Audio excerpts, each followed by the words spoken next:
exactly is coworking space? What differentiates it from normal working space in firms? So coworking space is a shared workplace utilized by different sorts of knowledge professionals, mostly freelancers, working in various degrees of specialization in the vast domain of the knowledge industry.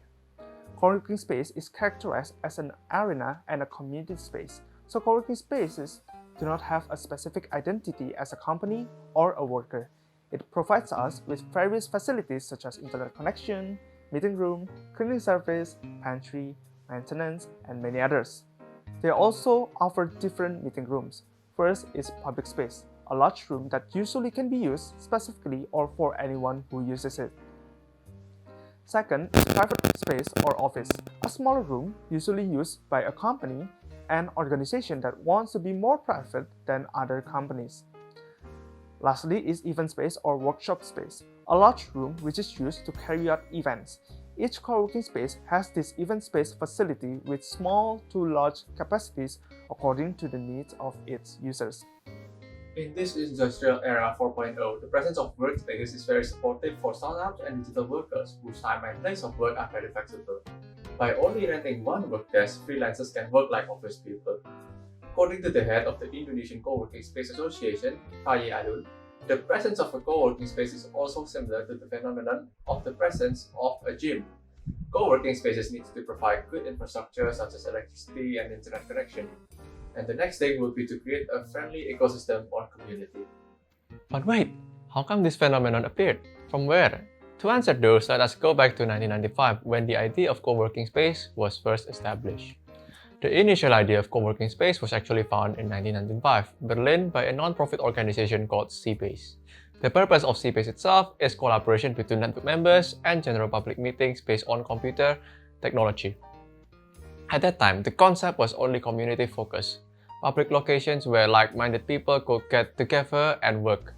While co-working spaces have come a long way since 1995, the guiding principle remains unchanged: collaboration and a sense of community.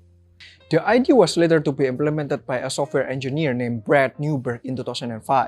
Newberg first envisioned a co-working space in 2005 when he was going through a financial times. He was working at a startup but felt conflicted. He wanted to find a way to combine the feeling of independence and freedom by working himself with the community feel and structure of working with others. Newberg worked with a life coach and created a three-part plan that included making a new type of space that delivered that structure and community feel that he wanted. According to Newberg, the very first co-working space that exists was in San Francisco Co-working Space, located in the Wall of Spiritual Muse, a feminist collective. Soon after Newberg sparked the trend, the rest of the country took notice. New York City's first co-working space, Brooklyn Co-working, opened up in 2006. Jelly, which encouraged remote work co-workers to meet up in one space, was also found that years and expanded to cities like Austin and Phoenix in 2007.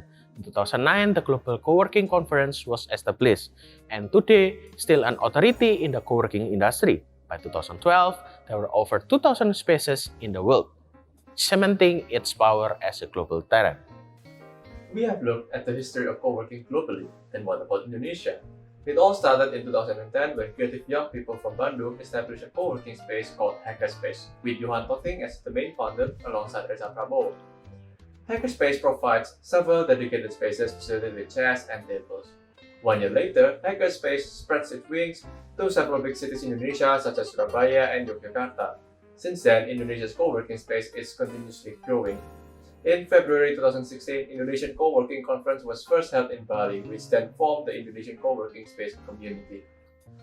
Having talked about the history of co-working space both in global and Indonesia, then what about recent few years? Is it still trending? Is the future promising? Let's take a look at several data. First, let's take a look at co-working space data globally. First, the number of co-working spaces worldwide is projected to reach almost 20,000 in 2020. The number of co-working space worldwide is expected to more than double by 2024 and surpass 40,000. In 2020, the co-working market is forecasted to grow at around half the rate as the previous 2 years due to the coronavirus. However, the study expects growth to rebound from 2021 onwards, with a yearly growth rate of 21.3% until 2024. Around 5 million people will work from coworking space by 2024, an increase of 158% compared to 2020. Sounds very promising, right? However, you might be asking, that's global, then what about Indonesia itself? Well, for Indonesia, from 2017 until 2019, the growth was recorded at around 70%.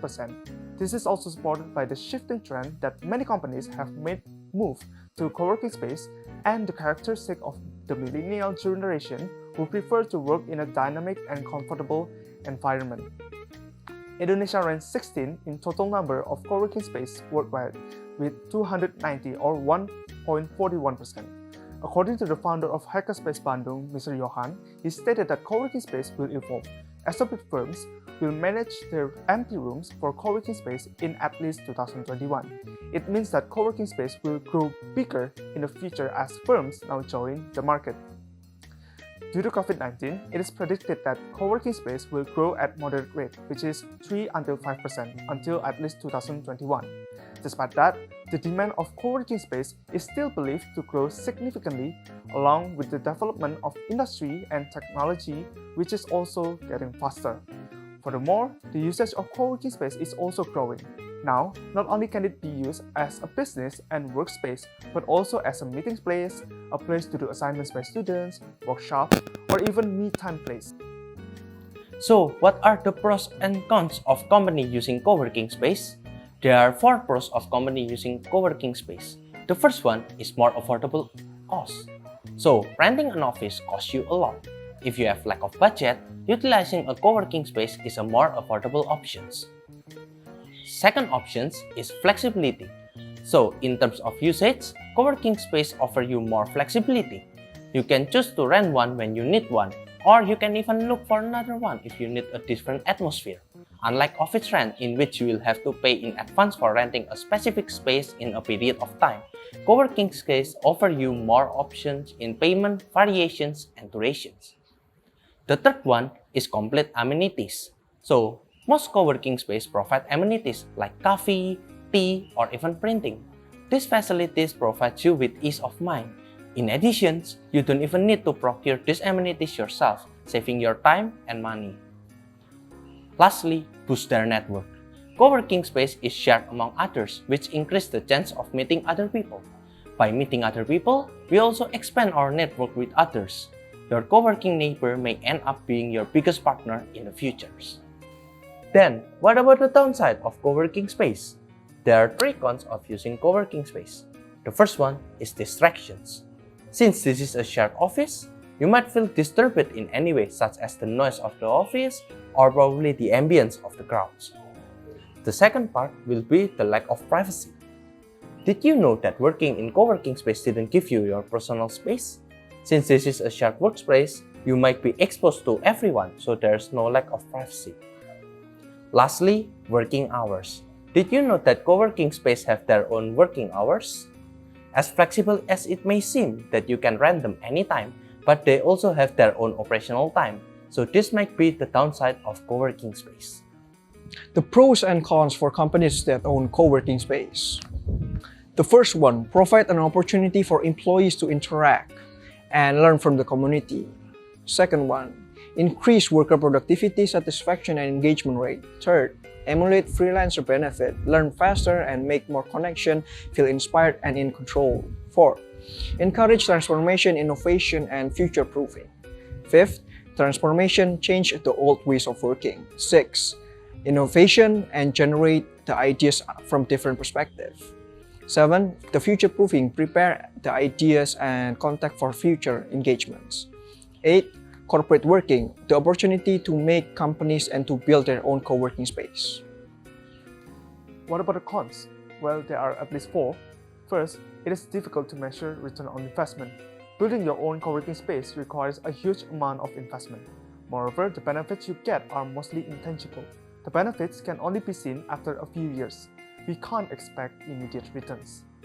Second is location. To attract clients, a strategic location is very important. Finding the prime location will be very difficult and costly.